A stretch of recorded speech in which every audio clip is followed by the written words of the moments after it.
What's up, nerds and nerdettes and wee little nerdlings all?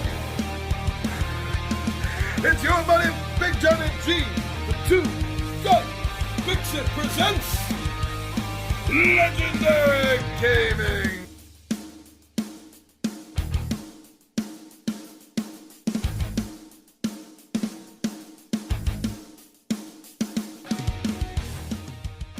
What's up indeed? Welcome back to another Tabletop Takeout Tuesday. We do this every week, and I'm here to tell you bullet points about why I like something, or maybe a deep dive into a villain. No, not this time. This time it's something a little bit different. Bit of a comparison video, if you will, that we're going to do here, because not only do I have the current updated version of HeroQuest, but I was there at the beginning. I got mine back in 1990, and I loved it. Parts of it even survived the fire I had like a dozen years ago. So I'm ready to do a comparison. Now, even though I don't have my original copy left anymore, except for a few bits and pieces, one of my buddies in 20-Sided Warrior, Chris, he decided to drop off his copy so that I could do a comparison, side-by-side kind of video, talking about the differences between the original version and the new updated one. So I want to thank Chris for that. Very cool. Now, he didn't have the box. The box did not survive, so he's stored it in a wooden box. So that's the only thing I don't have on hand to compare. But we'll do that through some photos that I found, and you'll see the difference between these. So why don't we get down to the table, and I'm going to show you and talk you through the differences between the original HeroQuest and the new updated one. Come on, I'll see you down the table.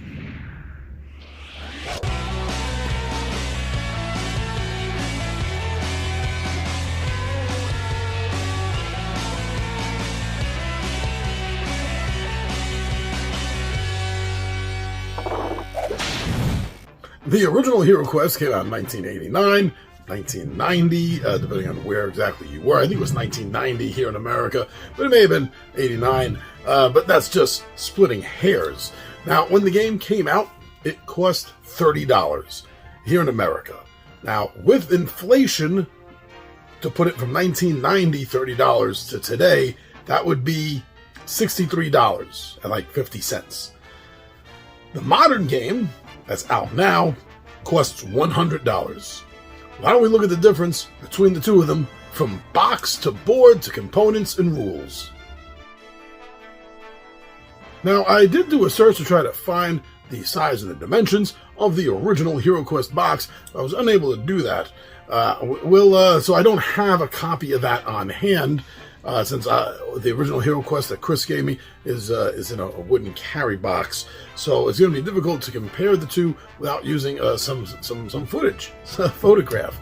So I think in these two pictures here, you're going to be able to see the difference between the original box, which wasn't as tall, wasn't as high, but was definitely much longer than the box we have now. The modern box isn't quite as long, but it is many times taller and thicker, creating a dual level inside the box for keeping the trays. Now, that's another thing between these two boxes is the storage. The original game had zero storage. Okay, that's not true. There were two small boxes. Not even with lids. There was just two small lidless boxes for you to be able to put whatever you wanted in there.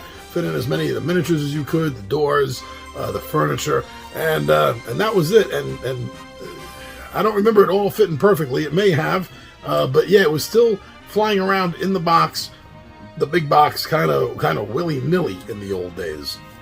Well, the new box has tray on top of tray. It's a dual tray action, which is why the box is so tall and deep. Is to hold these two trays where all the miniatures are fit in nice and snug. Sometimes even a little difficult to get out. I find it easier to push it up from the back underneath and push the miniature out. And that's usually the best way to get them out, especially if you're worried about doing any damage to them. So those are the real big differences about the boxes outside of the art. Now, the art has been completely updated, although it's still similar. It's still similar poses that we see between the two situations. It's the same situation that's going on both box covers, actually.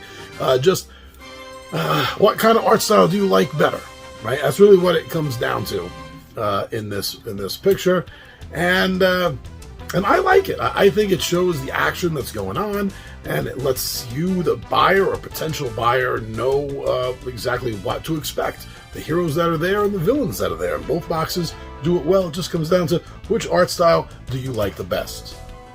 Now, to bridge the visuals into the rules that I'm going into now, I want to point out that the original game was heavily tied into Warhammer myth and lore.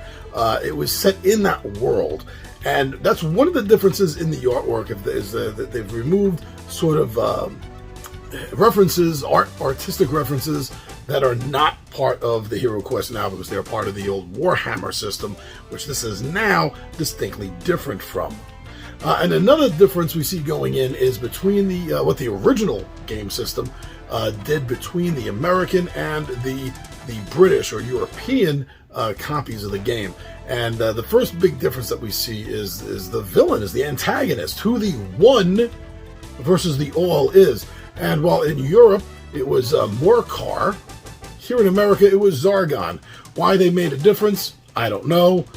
Now, as far as the rulebook goes, we see again a lot of updates. We see an update to the artistic style, which started with the box. We also see an update to the way the rulebook was edited.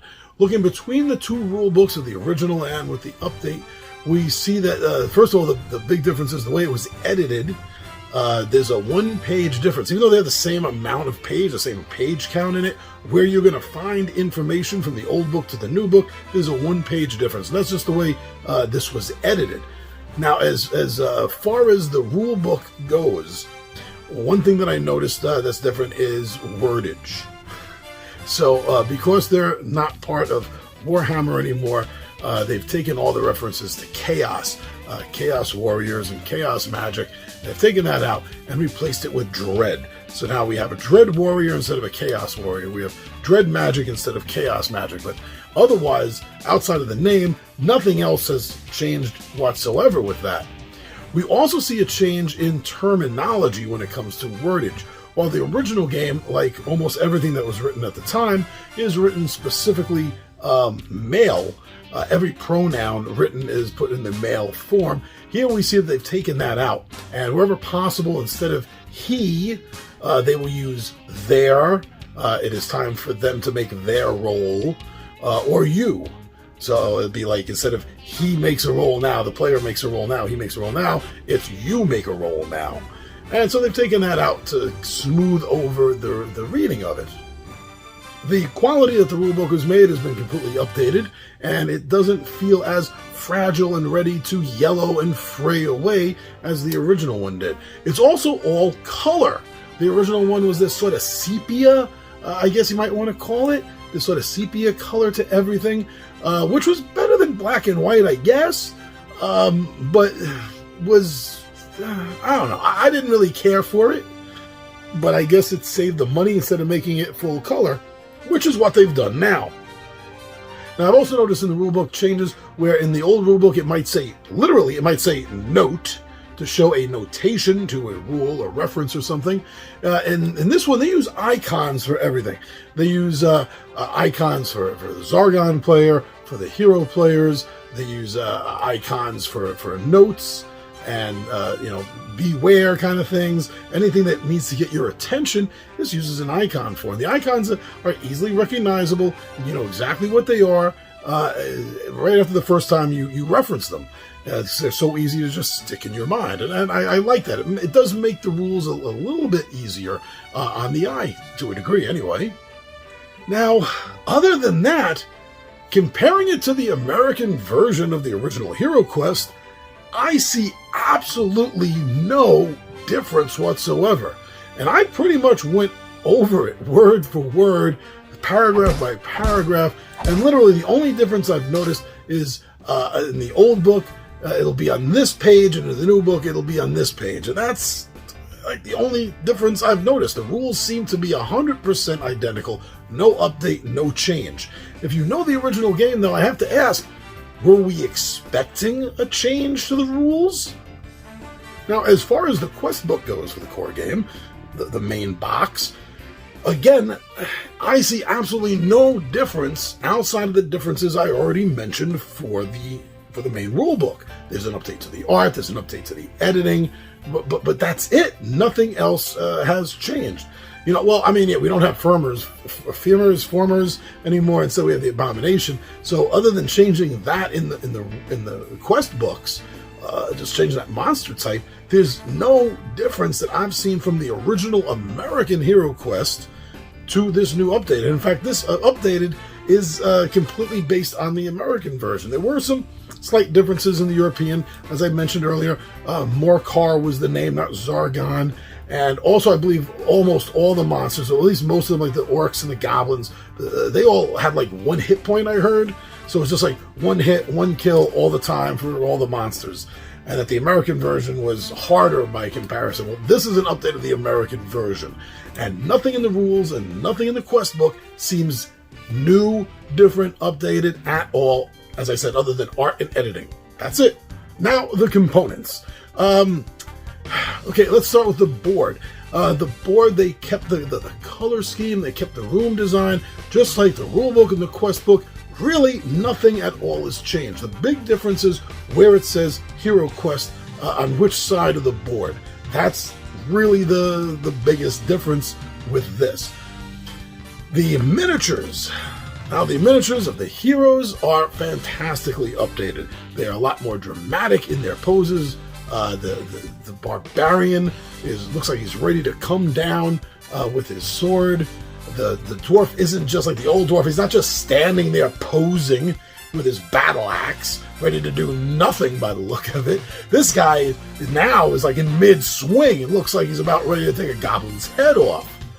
The elf has changed because the elf is female. We have a female model for the elf, and the elf's art style, armor style, everything about it is completely out of place. And I say that just because it is the only piece in the bunch that looks like anime. They went the complete anime route for the elf, and they didn't do that for the dwarf, or the human, or the wizard, which makes it look out of place. I've also noticed, I don't know what this would make a difference for, but I also noticed that between the original male elf and the new female elf, besides the fact that she's all super anime style, the handedness, look at the sword, the handedness has changed for the elf. Now, when you get the mythic level with this, with the unlocks, it does have gender swaps for all the pieces. So all the male pieces they have females for, and they have a male elf. So you can totally switch it up and make it match whatever you want it to match in your head. Ready to go. Now, the monsters as well have all changed. Part of this has to do, I believe, with the fact that it's no longer part of Warhammer, so they changed some of the looks on these monsters. The goblins look a lot more terrifying instead of just that single same pose with a different weapon in their hands. And the same thing with the orcs. The orcs now look more like Dungeons and Dragons orcs. Well, like 3rd edition, you gotta be specific nowadays. Like 3rd edition, 3.5 style orcs is what they look like to me anyway. So they look a lot more dramatic. Just like the dwarf looks a lot more dramatic for the heroes. All of the monster pieces are fantastic. There's female goblins, there's female orcs alongside the male counterparts that you're going to be fighting. We see the mummies, the skeletons, and the zombies all look fantastic. The updated pose and mold of these figures is a lot cooler, in my personal opinion, than the original ones. The chaos, should I say the dread warriors and the dread sorcerer look amazing. They look a lot more dynamic, I think, than the original game did. We got rid of I was saying this before, the Firmers, I think it was pronounced, the one-eyed, pot-bellied guys. We got rid of them, and now we have these abominations, which to me look like children of Dagon from the mythos. I love the way they look. We also have a brand new style of gargoyle. The original HeroQuest gargoyle looked way like it was completely ripped off of one of the Warhammer demons. So we get rid of that look and make it look more like the traditional stone statue gargoyle. And he looks amazing. They got rid of the whip. They added an axe to him. So he looks a little bit less like the Balrog as well from Tolkien. And a little bit more like something unique. And I think that looks great. Now, the biggest change to the miniatures, as you probably already know, is that of the furniture pieces. While the original game had furniture pieces that were a combination of a plastic piece with pre-painted artistic cardboard. So the throne was cardboard, but the armrest pieces on either side were plastic, and that held the cardboard in position. And we see this with everything. We see this with the cupboards and bookshelves. We see this with the fireplace, with the torture rack. We see this with the alchemist table. We see this with the altar. And what else did I leave out? The rack and the benches. We see this update where they're all now plastic, solid plastic pieces, which make them real heavy for the size that they are, of course. I mean, you're not going to break your arm trying to pick them up, but you can feel the weight. The weight to them is substantial for something their size. And when you compare it to the original cardboard with a little bit of plastic on it, it feels like air. That feels like air, even before you compare these two. Yes, the new ones, the plastic, and it's all unpainted. Every plastic piece, the heroes, the monsters, the furniture and stuff, these are all completely unpainted. We do see color differences between the heroes and the undead and the soldier types, the gargoyle. They all have different colors, but they're not colored. They're not colored in. So the furniture looks great. And I think that this is one of the reasons why when the original price of $30 with modern day inflation, 63, even we just round up to 65 because it's a more even number to work with. So even we raise that inflation up to $65 compared to the 100 now, this might be where a lot of that money difference is really being seen, is in the amount of plastic that's being produced for all the furniture pieces compared to the old. And it definitely makes the box a lot more heavier than the original box was. Now, another difference is, I want to point out, go back to the boxes here, is because the original box was an empty playing field, with the exception of those two little boxes, it was easy for you to store all of your expansions pretty much into the original box. And that's been made impossible now if you want to keep the inlay trays that it comes with, because they're molded. If you're going to do that, then you're going to be having multiple boxes on your shelves. I do understand that Feldherr is developing a tray, a foam tray for the core box that will hold everything. I'm looking forward to seeing that when it comes out and see who else. I want to see if anyone else has the right to do it and makes one, so I compare which is better. But yeah, that was the other thing. Is the old game you could hold pretty much everything in the box, and you can't do that now. Another difference between the two. But that's pretty much it. That's everything I can think of. Looking at the old game, looking at the new game, that's everything I can think of. That's everything I can see that has been updated and changed. So basically, my overall take from this is, if you happen to be lucky enough to still have a copy of the original, or you got your hands on one somehow, and it's complete, you don't need this. You don't need this. It's way too expensive to justify if you have the original stuff.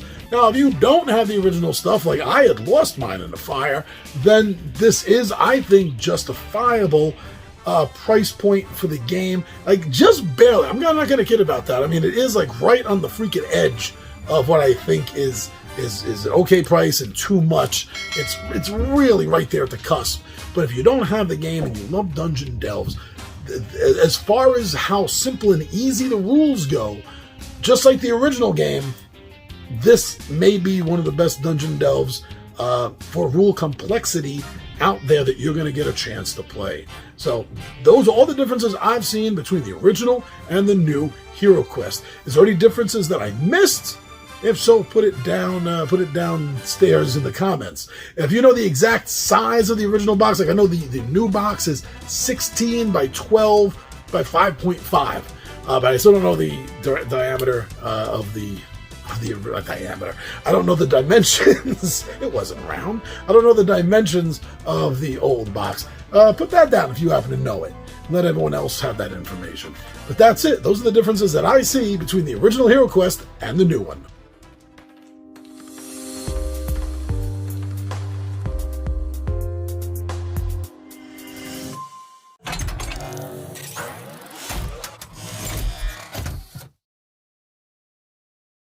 Now, I did do a search trying to find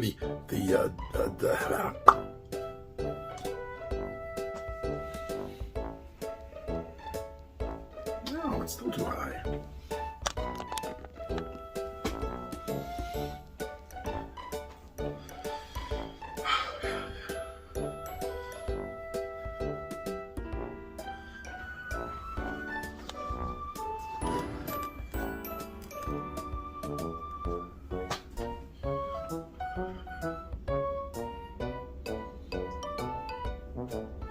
Tabletop Takeout Tuesday. Now, this is where I usually mess up my lines because I don't have lines and I do everything off the top of my head. So, this is the time when we start over. Alright, looks easy, doesn't it, kids? Ooh, is that the mailman for me? Ooh, I hope so. I'm expecting a few things.